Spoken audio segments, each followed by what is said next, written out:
Биыл Қосылайыққа барғаннан кейін біраз уақыт өткеннен кейін мен сезім қасиеті мықты ғой негізі. Сөйтіп мен сеземін, что маған нормальный өмірге келмейтін, өйткені мен редакцияға предлагать етемін сырттан жазған адамдар, бірақ почему-то ешқайсысы кірмейді. Одан кейін мен түсіндім, что мен сол жерде тек қана тексерім болып, пікір айтып, бәрі мен ұрсып отырғаны керекпін деп. Содан өзім жаңағыдай штатив, лампа, біраз не алып тастаған ғой. Онда Инстаграм жүргізген хотя бы деп бастаймын. Но азаннан кешке дейін эфирге энергияң кәдімгідей кетеді.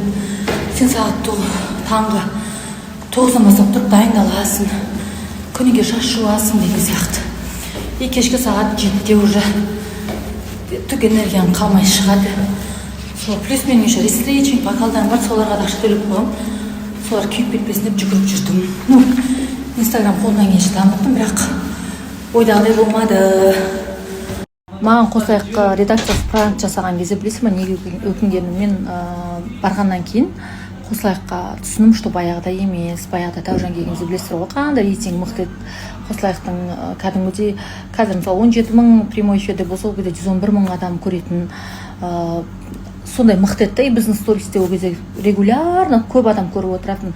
И түсіндім, что рейтинг баяғыда емес, түсіп қалған.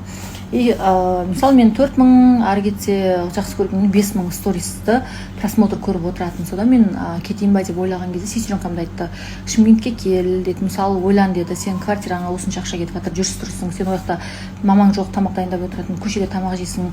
Одан кейін мысалы мен осы жаққа Шымкентке екі қызды орныма тастап кеткен болатынмын. Ол екеуінің айлығы, өлең айтатын орныма қыздар дайындап кеткен, олардың айлығы деген сияқты.